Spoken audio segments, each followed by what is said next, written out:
Man, I think it's the next step up mentality as far as players. Our shifts keep changing. Everybody doing a different role, and so I think we all got the mentality where you give and you sacrifice, and I think that's what y'all see. V1. The Indiana Fever just pulled off something nobody saw coming without Caitlin Clark on the court. Facing a Dallas Wings team hungry for a bounce back after a tough loss to the Sparks the night before, everything pointed to disaster. The crowd of 20,049 came expecting to see Clark face Paige Bueckers for the first time in the WNBA. Instead, they witnessed something even more remarkable. What happened in those final minutes? I think for us, it's about knowing that basketball is a game of runs. And they made their run that third quarter. And honestly, just continue to stay composed and take it each possession at a time is something that we've been working on. And so for us, that was our focus, is get a stop, go down and score, get another stop, and we try to get a... Picture this. Massive build-up had the entire WNBA world buzzing. Clark versus Bueckers. The number 1 pick from 2024 going up against the top pick from 2025. This wasn't just another regular season game. It was the matchup everyone had circled since draft night.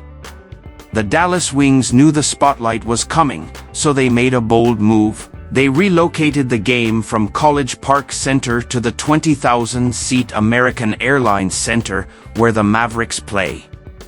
You don't make that kind of move unless you know something historic is about to happen. Finding out this morning that we probably need to hold out again today. It really is a day-to-day thing. And I think for us, making sure that we're prioritizing her long-term health and wellness. It's anybody who's had some of these types of injuries understand that sometimes it's a process. She's a quick healer, and she's been doing everything that she can to get back on the floor. So, we just want to make sure that we're hypersensitive to the big picture. Then, boom. Just 2 nights before tip-off, Caitlin Clark's groin injury flares up. The most anticipated matchup of the season suddenly becomes a massive question mark. Thousands of fans... A disappointment for them, more than anything, because, you want them to see... her at her best and us at our best. I hate that for fans, but at the same time, again, for us as a team, and for Caitlin as a person and player, her health and wellness is the priority.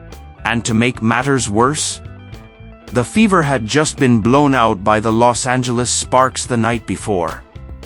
They looked completely lost without Clark running the show. The pace was sluggish. Ball movement stalled. Aliyah Boston barely touched the ball.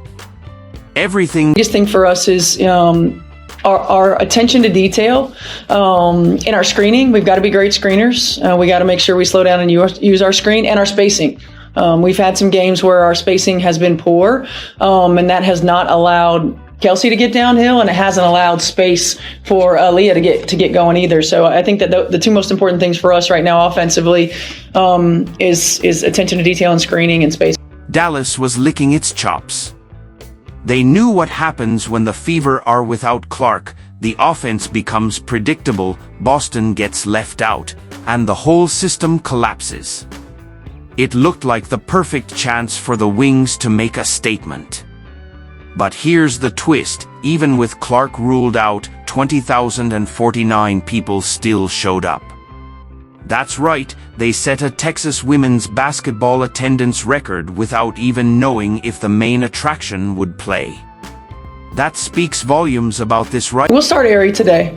We'll start her and bring Sid off the bench a little bit. I don't want to take Kelsey out of what she naturally does instinctually on the wing and overload her from a point guard perspective. So with having Ari and having Sid, they'll give us a couple different looks right there. The Wings thought they had a wounded team in their sights. But then came the shocker. Fever coach Stephanie White inserted Ari McDonald into the starting lineup for the first time. A completely unexpected move. The game plan was flipped on its head. And what happened next revealed something even Fever fans didn't know they had. From the opening tip, the Fever didn't just survive without Clark, they thrived. McDonald brought an energy that lit the whole team up. Can't finish.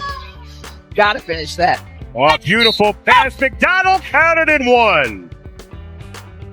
They run.